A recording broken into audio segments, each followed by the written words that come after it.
Republic wọ́n ti jáde wọ́n dúró tán wọ́n nothing dey happen wọ́n ní if you bring her come we go give her to you as e dey pain dem e dey sweet me ọmọ as e dey pain dem ọmọ e dey sweet me yes bóyá yẹ kó rí nìyẹn wọ́n ní once a soldier is always a soldier ẹ bá gbé wèrè wa àjọ ECOWAS àwọn gan wà nílẹ̀ ó ń ta lórí wa ó ń gbóná lórí wa o wọ́n fohùn burúkú lẹ̀ fáwọn ECOWAS yes bóyá yẹ kó rí nìyẹn mo tẹ́lẹ̀ bá nígbà lólówó tálíkà ló ti máa ń kọ̀ gbogbo alátìrí wọ́n ti gbàjọba láti on the 26 July àwọn Amẹ́ríkà wọ́n gbéra pépépé wọ́n fò lọ sí Niger pé níbo kí ló ṣẹlẹ̀ àwọn Niger ní ẹjọ́ ẹ súnmọ́ wájú we prefer a solution láàrin ara sí ara wa ogun lélele ẹ má ti yọ síbi wa àwọn tá ń jà lọ́wọ́ gan àìtí ìjà tán Amẹ́ríkà ó ṣọ́ọ̀kì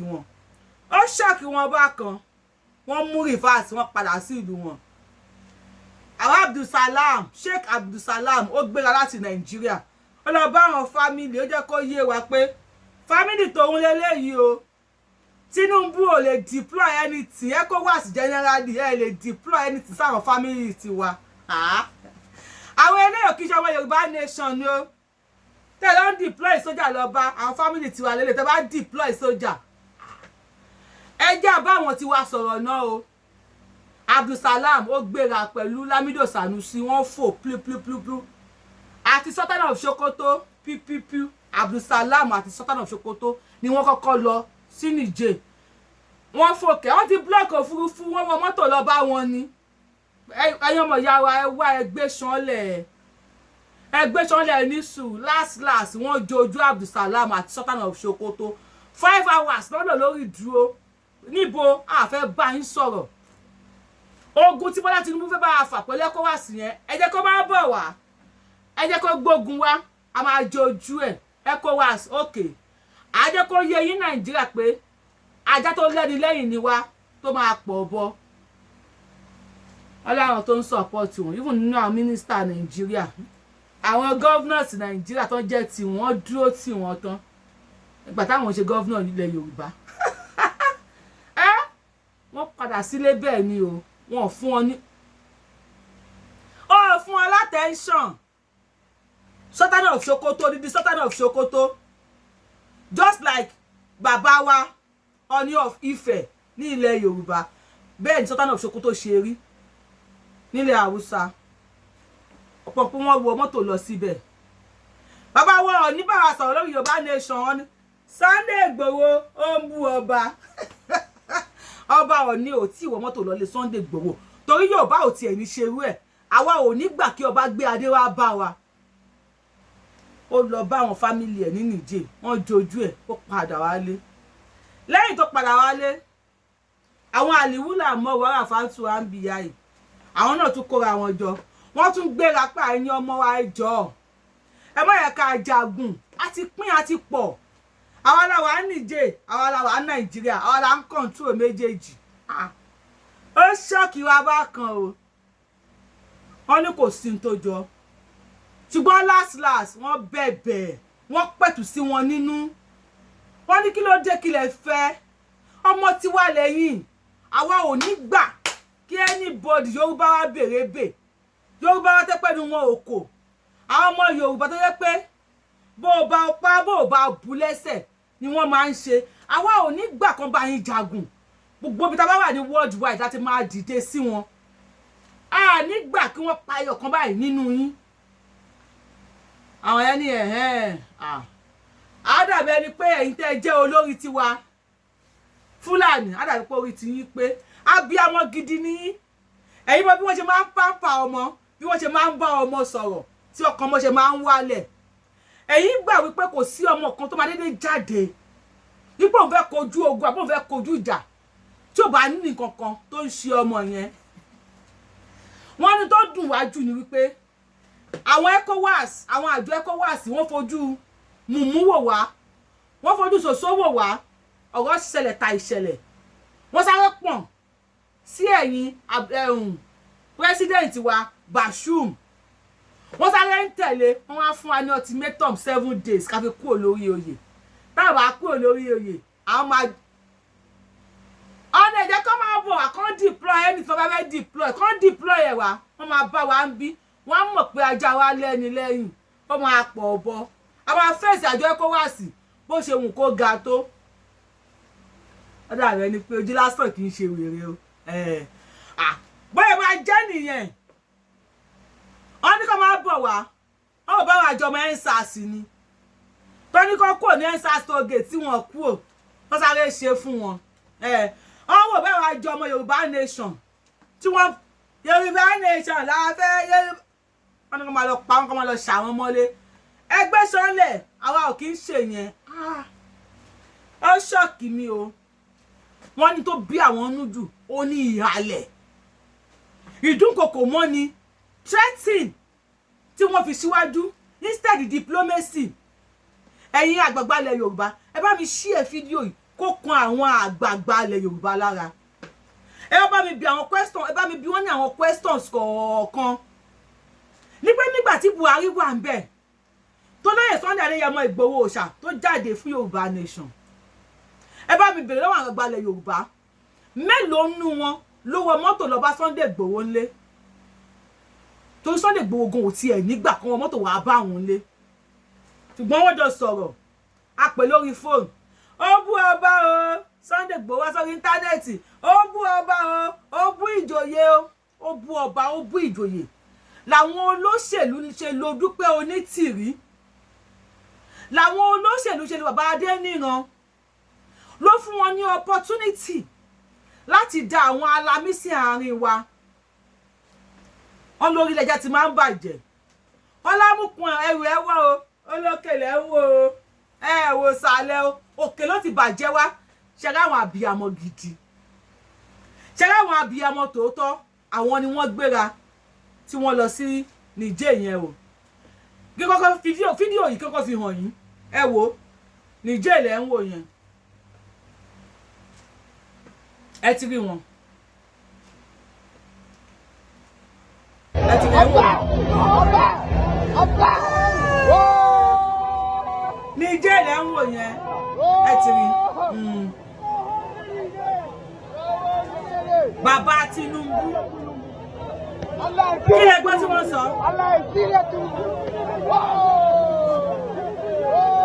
ṣé ẹ gbọ́ tí wọ́n sọ dáadáa ṣá fọ́tò ta lẹ̀ ń wò yẹn fọ́tò Tinubu ọmọ olódòdẹ Jagaban bọ̀ kù Sunday Jagaban bọ̀ fọ́tò Jagaban bọ̀ kù àbí bọ̀ kù ni ó lẹ̀ ń wò yẹn tí wọ́n ń jojú bàbá tí wọ́n ń pe bàbá lẹ́bólà àwa ò tí ì ṣe bẹ́ẹ̀ yẹn bàbá ni wọ́n ń pè lẹ́bólà yẹn yet ẹbí ní pé kò dùn Tinubu kò dùn àwọn ọmọ ẹ̀ àwọn ọmọ ẹ̀ láwọn fọ́tò oríṣiríṣi yẹn ó dùn wọ́n ó dùn Ṣadé Tinubu ó dùn Ṣèyí Tinubu ó dùn Bọ́lá Ahmed Tinubu Yẹmí Tinubu feel embarrassed and disgraced about it tó bá yẹ pé àwọn àwòlíwúlà mọ́wọ́ àwọn ṣéèkì yẹn wọ́n máa bọ́ ta ni kọ́ máa sọ pé kò jọ o Tinubu wọn ní ní ọmọ títí kó kọjá bẹ́ẹ̀ ìyá ẹ̀ fún tí wọ́n ṣe we all know Jagaban Mr. No Nonsense kò ní kọ̀kẹ́nìtì kí lè má ṣú láìla ṣùgbọ́n àwọn tí wọ́n ní kò sí tó jọ o àwa Tinubu má even gan nínú Nàìjíríà ẹ tún wo fídíò mi nínú Nàìjíríà gangan Kánù àwọn Kánù ṣe protest àwọn ilẹ̀ ń wò ní Nàìjíríà ní inú Nàìjíríà lẹ́tí protest yẹn ló ṣẹ́wẹ́lẹ́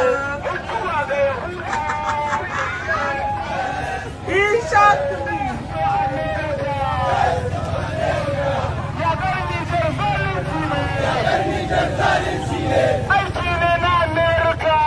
Ó yà yín lẹ́nu. Aiki ne na Yahudawa.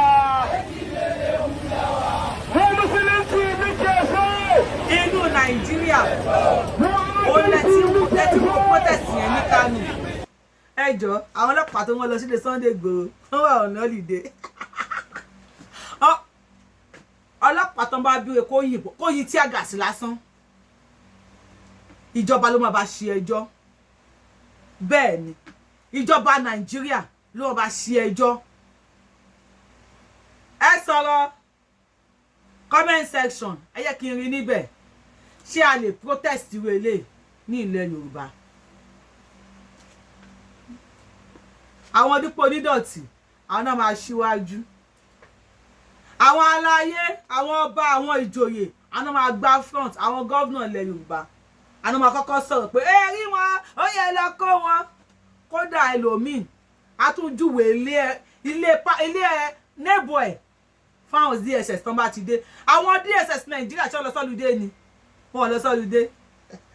Èmi rò bóyá lọ sọ́lùdé ni wọ́n ṣe lọ kó àwọn eléyìí. Ẹ bá mi share fídíò yìí kó kan gbogbo àwọn àgbààgbà ilẹ̀ Yorùbá lára. Ẹ share sínú àwọn platforms yìí. Ẹni kan wá gbọ́ bá bí àmọ́ ṣe máa ń ṣe. Well, last after tí wọ́n ti jojú àwọn olórí wọn tán, ṣùgbọ́n tí Sheikh Bala tó padà bá wọn sọ̀rọ̀ àtàwọn tó kùnà gba àwọn àlìwúlà mọ́hùn, wọ́n dúpẹ́ lọ́wọ́ wọn. Wọ́n ní fọ́ọ̀mù bàbá Tinubu City Boy nìkan làwọn ò fẹ́ gbọ́. Wọ́n ní City Boy yẹ kó gbẹdó ládùúgbò wọn nílẹ̀ South West ni. Yes o, ní Niamey, Niger Republic gangan. Wọ́n ti wá sọ báyìí nísìn àwọn ológun, wọ́n ti fòǹtẹ̀lẹ́ o. Wọ́n láwọn rẹ́dà ti dá lọ́pọ̀ láwọn ẹ̀kọ́ wà, ṣùgbọ́n President Bashir ló máa shift. Wọ́n ló máa yíwẹ̀ sí bí àrùtọ́ ló máa dìde lórí àga. Wọ́n náà tún máa prosecute ẹ̀ for treason, high treason. Gonna pé he will be prosecuted for high treason and the undermining internal and the external soldiers. High treason felony. Ẹni tẹ́ bá kàwé, ẹni lẹ mọ̀ túmọ̀ treason o, èmi ò mọ̀. Wọ́n làwọn á prosecute ẹ̀ fún. Ẹjọ́. Wọ́n ló máa dìde lórí àga o. Àwọn tí wọ́n ti ṣe ìjọba Nàìjíríà, ta ló máa prosecute wọn? Lekki toll gate, èmi tó sọ níbẹ̀, ta ló máa prosecute wọn? Jùmọ̀kẹ́ ní ọjọ́ ta ló máa prosecute wọn? No, Adogan àti àfáà tí wọ́n pa ní olóyè Sunday Igboho, ta ló máa prosecute wọn? Ìwà lẹ́yìn odi olóyè Sunday Igboho ló máa prosecute wọn. That's on the 26th of July. Tí wọ́n ti ṣe kúùpù wọn, tí wọ́n ti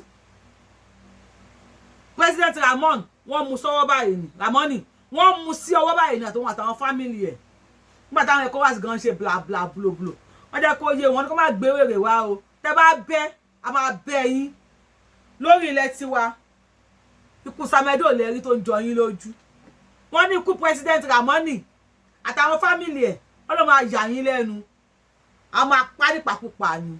But now, I think sọ̀rọ̀ dialogue àti diplomacy resolution. Ìyẹn náà nice.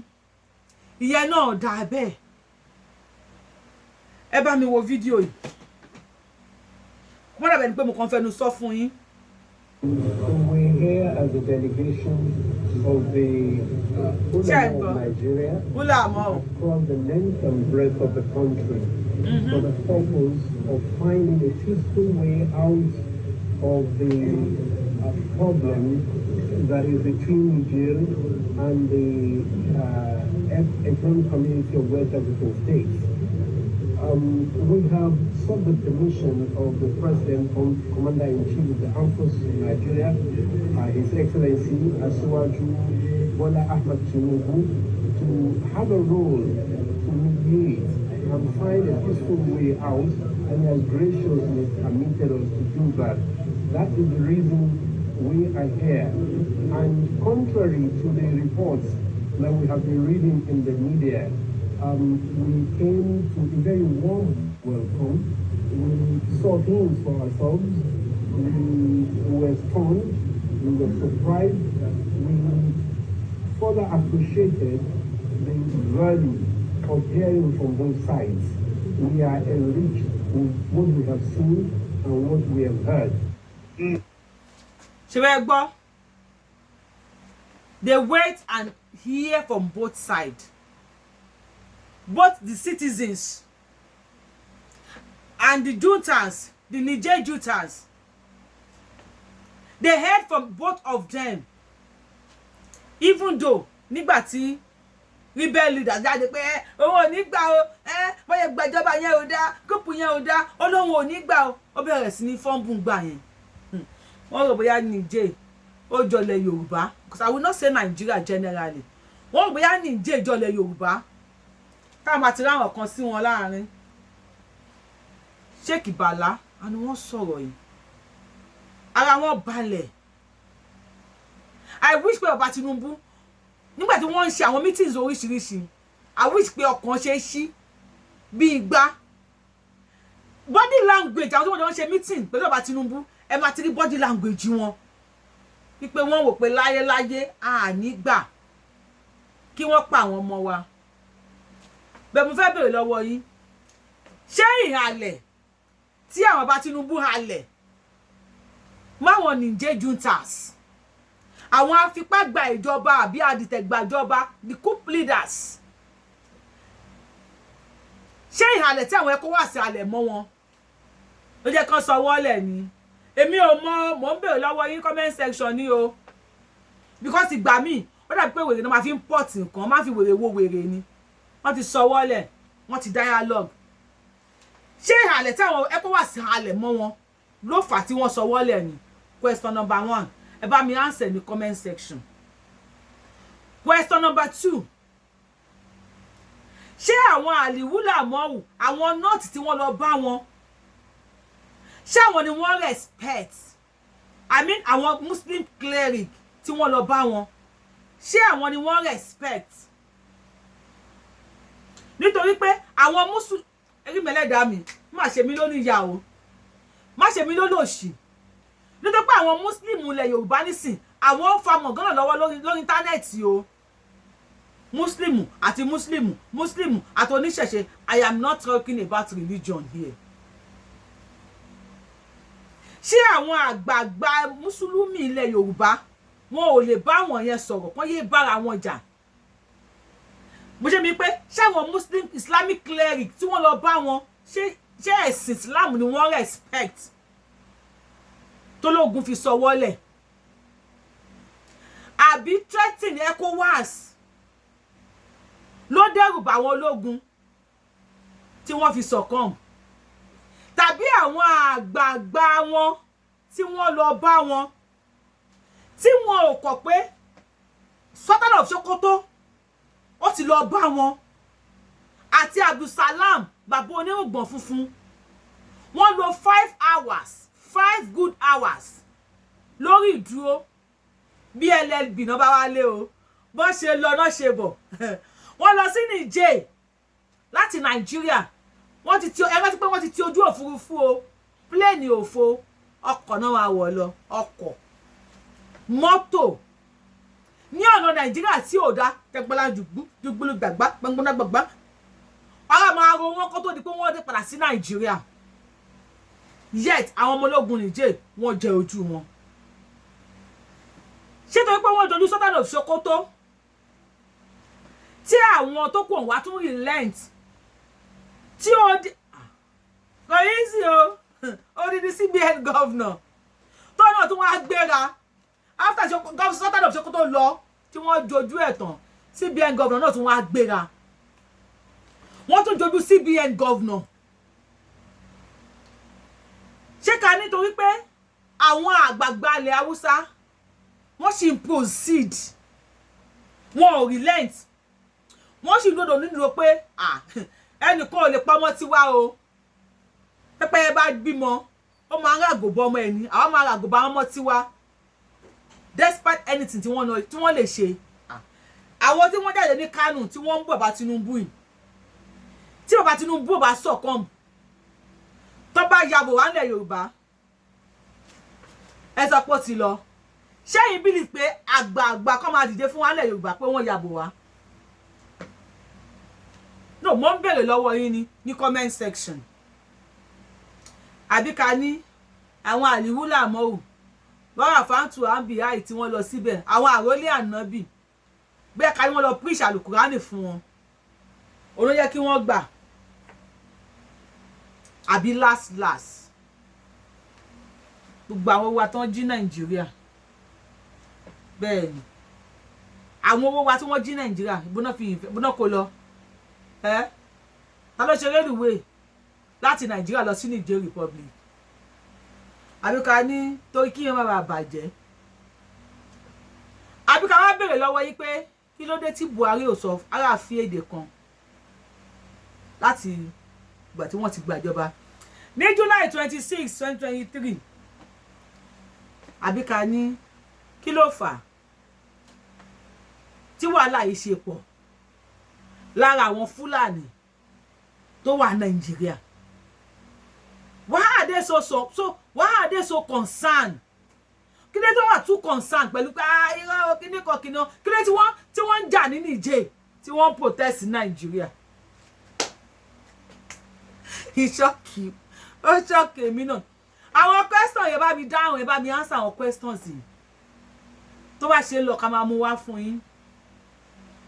Àbí ká ní wọ́n ń gbé wọn ní gógó ni o. Ṣé yín bí pé àwọn ológun yẹn wọ́n ti sọ wọ́lẹ̀? Now, ṣé ológun ló máa continue? Àbólógun máa bọ́lẹ̀. Wọ́n máa fi alágbádá sí. Tó bá wá fi alágbádá sí, ṣé alágbádá yà tún lè ṣe wèrè? Báwọn tó ti ń ṣe tẹ́lẹ̀ ti ń ṣe. Prime Minister, wọ́n ti ní Prime Minister o. Zeyin ló kọ Prime Minister, wọ́n bí a Zeyin àbí Zeyin ló kọ ẹ̀. Amine Zeyin ló kọ Prime Minister, wọ́n gan sọ̀rọ̀. Ó ní kò sí tó jọ o. Ọmọ ẹlẹ́ran tí wọ́n lè máa jẹ́ gungun kọ́ máa láṣọ máa wà kísà o. Niger náà pé bí kò ṣe Nàìjíríà. But comment section, why tí àwọn àgbààgbà ilẹ̀ Haúsá tí wọn ò bínú pé àwọn lọ, wọ́n jojú àwọn, wọn ò jẹ́ káwọn bá wọn sọ̀rọ̀. Àwọn gbéra láti odidi Nàìjíríà lọ sí Niger. Àwọn ológun wọn ò bọ́ta láti bá wọn sọ̀rọ̀. Àwọn tún continue láti máa lọ. Question yẹn ẹ bá mi dáhùn sí comment section. Yorubawuyi lórúkọ mi o, Yorubawuyi lèmi ń jẹ́. All we want is peace in Yoruba land. All we want is peace in Africa. All we want is peace ní gbogbo àgbáyé. Peace and not war. Listen here, lẹ́ẹ̀ni. Àmú bọ̀ fún yín o. Bí wọ́n ṣe fi Nàìjíríà yàwó, mo ń lọ, mo ń bọ̀. Yorubawuyi lèmi ń jẹ́ o, Yorubawuyi lórúkọ mi, the one and only Akalole of Yoruba nation. Adawọn of Yoruba land. Ọmọ jẹ́ wọn lọ́kọ̀ pé méjì ilẹ̀ Yorùbá. Ló ní pé ẹ má gbé kúrò. Yorubawuyi ó ní ẹ máa wò. Next topic, please. Thank you.